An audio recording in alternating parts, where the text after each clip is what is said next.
I think this video has been a long time coming. So if you hear additional passion in my presentation, just know I've been chewing on this for a while. I've been reading on Facebook and seeing people posting things on blogs about the interaction between a number of African American men and law enforcement. And one of the things that I need and want to address is this misnomer that people have that if I have done something wrong, that I am being detained by the police, that I may have stolen something. I may have been in the wrong place. I may have been doing something that the law says is illegal. I may have even broken the law. That there is a system of justice that then is supposed to take place. So if I am arrested by the police because I have stolen something, the process is supposed to go that I now get detained so that I can have my day in court. That's not happening. That's not happening.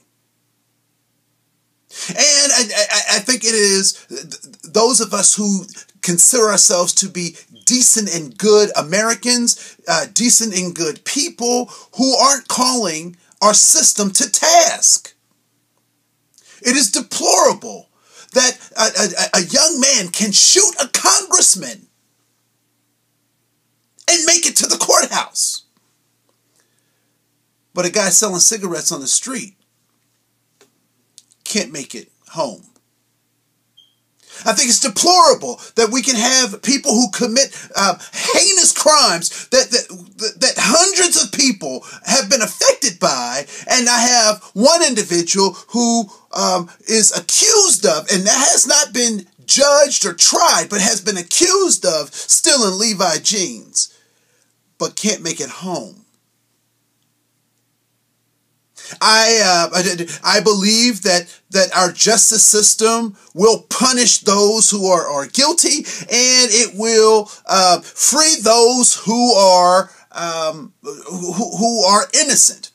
I also believe that our justice system is such that if someone is convicted of a crime that they did not commit, that there will be policies and procedures and practices in place that will at some point release that person from their bondage. But that's not happening. The other thing that's stuck in my craw that I need to address is how our lawmakers, our policymakers, are putting these police officers at risk. Now, for some of you, this may be a shock, it may be a surprise, but police officers don't make up their own rules. They follow the rules that they've been given. They follow the procedures of the city or the county that they are responsible for protecting and serving. And so those legislators are just as guilty as those folks that they keep putting out there to take the blame. When we talk about policing, we also have to talk about those policies and procedures that people are approving that these officers are undertaking. Is there room for individual discretion and individual error? Certainly.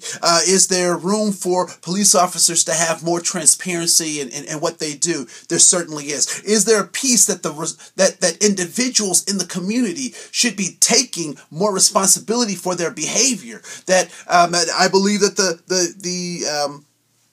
the chief of Milwaukee was absolutely right in saying that there are lots of victims of crime that come from the community that they're accused of policing or over-policing. And so I agree with that assessment. But what I don't agree with is the fact that we don't hold these lawmakers accountable for the policies and procedures that they approve.